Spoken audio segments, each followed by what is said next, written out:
भारत में नवपाषाण काल वह समय है जब मानव ने अपने जीवन में एक बहुत बड़ा बदलाव लाया। इस काल में मानव ने एक अस्थायी जीवन को प्राप्त किया और समय के साथ पहिए के आविष्कार,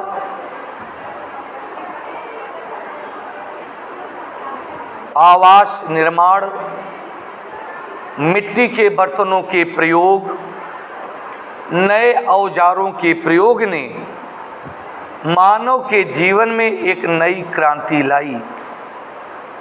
परिणाम स्वरूप कृषि और पशुपालन का विकास हुआ और मानव ने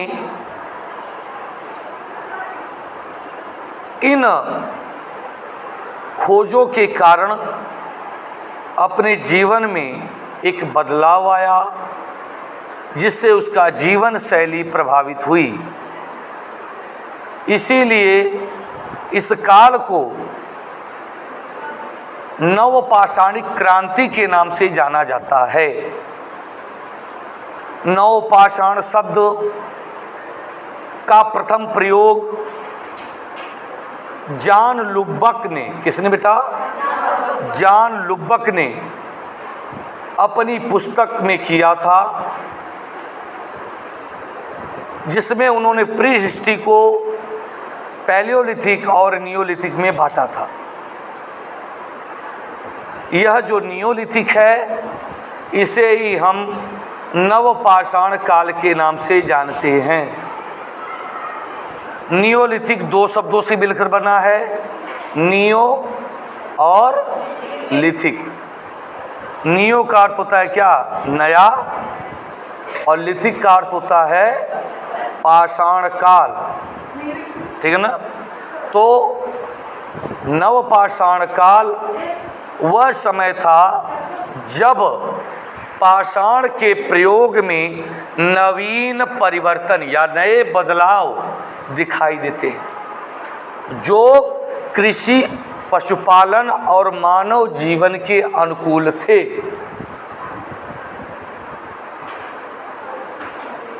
इस नवपाषाण काल के सबसे प्राचीनतम स्थल के रूप में मेहरगढ़ की खोज की गई थी, जिसे सबसे प्राचीनतम नियोलिथिक साइट माना जाता है।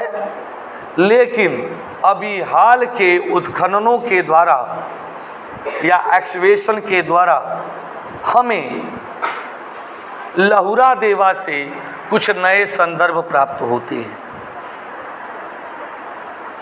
लहुरा देवा से न केवल कृषि के प्राचीनतम साक्ष्य मिले हैं, बल्कि मानव आवास के भी प्राचीनतम साक्ष्य मिले हैं। इसलिए लहुरा देवा अब मेहरगढ़ और चावल के प्राचीनता के रूप में वर्णित कोल्डिहवा से भी ज़्यादा प्राचीनतम माना जाता है।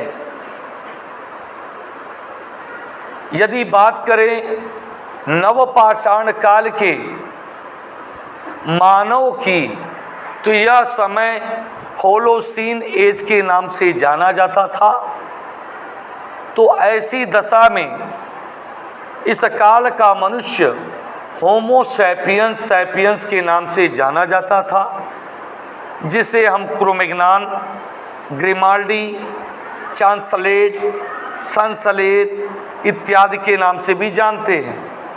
और इसकी कई नई प्रजातियां भी सामने आईं, जिनमें नेग्रिटो, भूमध्य सागरीय मानव,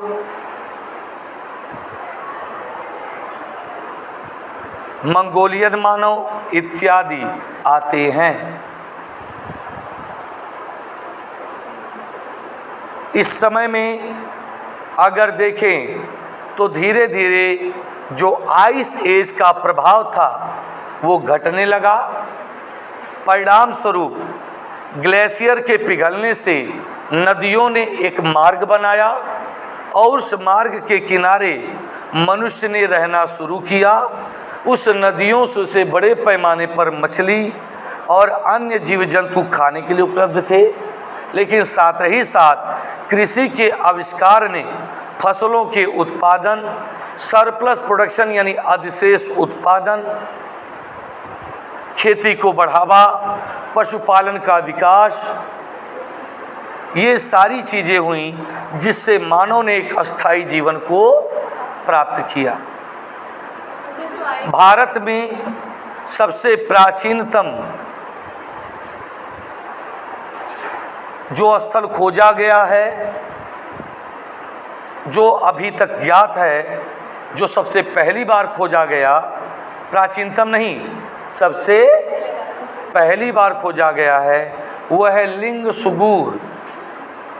दक्षिण भारत में मिलने वाला यह क्षेत्र लिंग सुगूर से पहली बार हमें नवपाषाणिक पत्थर प्राप्त होते हैं, जिसे खोजने का श्रेय डॉक्टर प्राइम रोज को जाता है।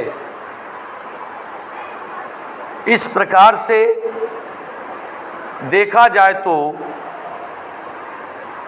The father of the neolithic age in India doctor Primrose को माना जाता है, यानी भारत में नवपाषाण काल का जनक। ये जो पत्थर हैं डॉक्टर प्राइम रोज, ये जो पत्थर हैं वो घर्षित हैं, पॉलिश्ड हैं, घर्षण द्वारा बनाए गए, चिकने हैं यानी पॉलिश्ड हैं, और टंकित हैं। कैसे हैं? टंकित हैं। तो ये इस काल के पत्थरों की मुख्य विशेषता है।